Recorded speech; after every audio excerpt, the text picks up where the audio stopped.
ശ്രുതിയുടെ കല്യാണത്തിനായി ആഭരണങ്ങളും സ്വർണവും എടുക്കാനായി ശ്രുതിയെ വിളിക്കുകയാണ്.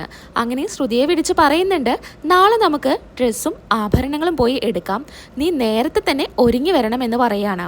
അപ്പോൾ ശ്രുതിയും മനസ്സിൽ ചിന്തിക്കുന്നുണ്ട്, ഇപ്പോൾ എൻ്റെ കയ്യിലെ പൈസ ചിലവാക്കാതെ അച്ചമ്മ തന്ന പൈസ കൊണ്ട് എല്ലാം വാങ്ങിക്കാം, അപ്പോൾ എൻ്റെ കയ്യിലെ പൈസയൊന്നും ചിലവാവില്ലല്ലോ എന്ന് വിചാരിച്ച് ശ്രുതി ആശ്വസിക്കുകയാണ്.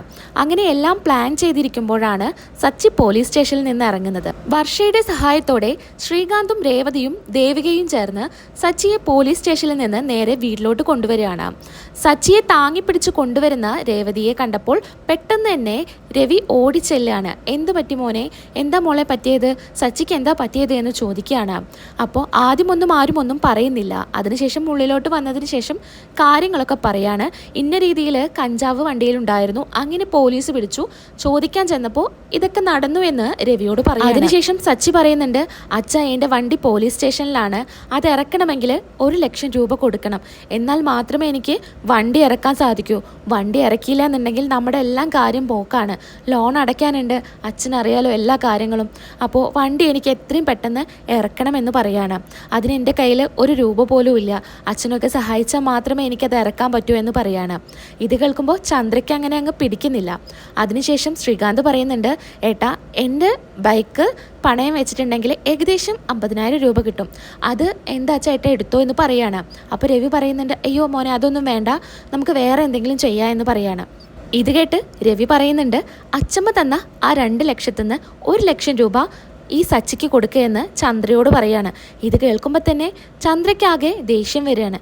അതെനിക്ക് അമ്മ തന്ന പൈസയാണ്, അതങ്ങനെ കൊടുക്കാനൊന്നും പറ്റില്ല, ഞാൻ ഒരുപാട് കഷ്ടപ്പെട്ടിട്ടാണ് ആ പൈസ എനിക്ക് കിട്ടിയത്, അതങ്ങനെയൊന്നും ഞാൻ കൊടുക്കില്ല, അത് ശ്രുതിയുടെ കല്യാണത്തിന് വേണ്ടി ഞാൻ മാറ്റി വെച്ചതാ, ശ്രുതിക്ക് ഡ്രസ്സും ആഭരണങ്ങളും ഒക്കെ വാങ്ങിക്കണം, ഞങ്ങൾ എന്തായാലും നാളെ പോകാനും കൂടെ തീരുമാനിച്ചതാ, അതുകൊണ്ട് ആ പൈസയിൽ ആരും കണ്ണുവെക്കണ്ട, ഞാൻ തരില്ല എന്ന് ചന്ദ്ര തറപ്പിച്ച് പറയാണ്.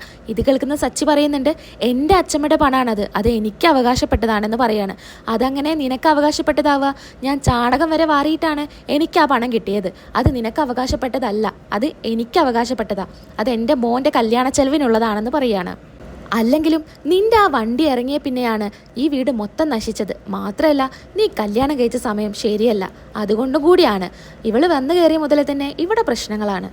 ഇതെല്ലാം കേട്ട് ദേവിക പറയുന്നുണ്ട്, അപ്പം നിങ്ങൾ എന്താ പറഞ്ഞു വരുന്നത്, എൻ്റെ ചേച്ചി ഇങ്ങോട്ടേക്ക് വന്നിട്ടാണോ ഈ പ്രശ്നങ്ങളൊക്കെ ഇവിടെ ഉണ്ടായി എന്നാണോ പറയുന്നതെന്ന് ചോദിക്കുകയാണ്. അല്ലാതെ പിന്നെ നിൻ്റെ ചേച്ചി ഇവിടെ വന്നതിന് ശേഷം തന്നെയാണ് എല്ലാ പ്രശ്നങ്ങളും ഉണ്ടായി എന്ന് ചന്ദ്ര പറയാണ്. അപ്പോൾ രേവതി ദേവികയോട് പറയുന്നുണ്ട്, നീ ഒന്നും മിണ്ടാതിരിക്കുക ദേവികയെ, നീ മിണ്ടാതിരിക്കുക എന്ന് പറയാണ്. അപ്പോൾ ദേവിക ഒന്നും മിണ്ടുന്നില്ല. അങ്ങനെ വീണ്ടും രേവതിയെ കുറ്റപ്പെടുത്തി ചന്ദ്ര സംസാരിക്കുമ്പോൾ സച്ചി ഇടപെടുന്നുണ്ട്. സച്ചി പറയുന്നുണ്ട്, അതിൽ ഇവരെന്ത് തെറ്റ് ചെയ്തു, രേവതി എന്ത് തെറ്റാ ചെയ്തത്, മഹേഷിൻ്റെ ശ്രദ്ധക്കുറവ് കാരണം എന്തോ സംഭവിച്ചു, അതിന് ഇവരെ കുറ്റപ്പെടുത്തിയിട്ട് എന്താ കാര്യമെന്ന് സച്ചി ചോദിക്കുകയാണ്. അപ്പോഴും ചന്ദ്ര എതിർത്ത് തന്നെ നിൽക്കുകയാണ്. അവസാനം നമ്മുടെ സച്ചി പറയുന്നുണ്ട്, എനിക്ക് പൈസയൊന്നും വേണ്ട, ഞാൻ എങ്ങനെയെങ്കിലും ഉണ്ടാക്കിക്കോളാം, ഞാൻ പോവുകയാണെന്ന് പറഞ്ഞ് സച്ചി പോകാൻ നിൽക്കുകയാണ്. അപ്പോൾ ഇതേ സമയം രവി പറയുന്നുണ്ട്, മോനെ അവിടെ നിൽക്ക്, അച്ഛനറിയാം മോൻ എത്ര വിലപ്പെട്ടതാണ് ആ കാറെന്ന്, എന്തായാലും ആ കാറ് പുറത്തിറക്കിയേ പറ്റുള്ളൂ, അതിനുവേണ്ടി അച്ഛൻ്റെ ആധാരം തരാം, ചന്ദ്ര നീ പോയി ആധാരം എടുത്തിട്ട് വാ എന്ന് രവി പറയാണ്. അപ്പോൾ ഇത് കേൾക്കുമ്പോൾ ചന്ദ്ര ആകെ ഞെട്ടാണ്.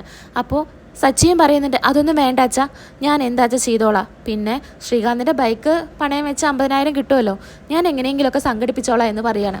അതൊന്നും വേണ്ട മോനെ, ഇത് നിനക്കും കൂടെ അവകാശപ്പെട്ടതല്ലേ, ആദ്യം നീ പോയി നിൻ്റെ വണ്ടി ഇറക്ക്, ബാക്കിയൊക്കെ പിന്നെ നോക്കാമെന്ന് രവി പറയാണ്. പക്ഷേ ചന്ദ്ര അതിന് സമ്മതിക്കുന്നില്ല.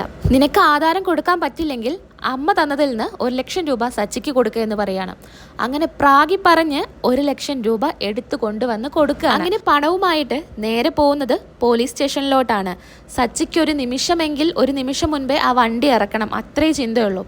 അങ്ങനെ സച്ചി വണ്ടി എടുക്കാൻ വേണ്ടി പോകുന്ന സമയത്ത് വണ്ടി കണ്ട് സച്ചി ഞെട്ടുകയാണ്. കാരണം വണ്ടി ഓടിച്ചു പോരാൻ പറ്റുന്ന ഒരു രീതിയിലല്ല. എസ്ഐയെ തല്ലിയതിന് അവര് തന്നെ, പോലീസുകാർ തന്നെ വണ്ടി ആകെ തല്ലിപ്പൊളിച്ചാണ് അവിടെ ഇട്ടിരിക്കുന്നത്. ഇത് കണ്ട് കണ്ണ് നിറഞ്ഞു നിൽക്കുകയാണ് സച്ചി.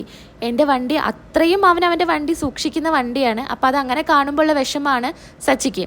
അങ്ങനെ അത് ഓടിച്ചു കൊണ്ടുവരാൻ പറ്റാത്തത് കൊണ്ട് തള്ളിയിട്ടാണ് അവരതും കൊണ്ട് പോകുന്നത്. രണ്ടുപേരുടെയും, രേവതിയുടെയും സച്ചിയുടെയും കണ്ണ് നിറഞ്ഞൊഴുകാണ് ആ വണ്ടിയായിട്ട് പോകുമ്പോൾ.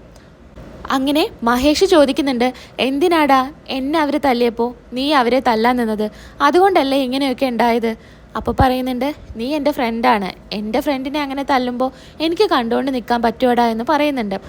അങ്ങനെ പിന്നീട് അന്വേഷിക്കുന്നത് ആരാണ് കഞ്ചാവ് വണ്ടിയിൽ വെച്ചതെന്നൊക്കെയാണ് സച്ചി അന്വേഷിക്കുന്നത്.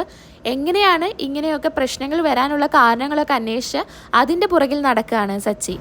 രേവതിയുടെയും സച്ചിയുടെയും ശാന്തി മുഹൂർത്തം മുടങ്ങിയതാലും ശ്രുതിയെ കാണാൻ വേണ്ടിയും അച്ചമ്മ നാട്ടിലോട്ട് വരികയാണ്.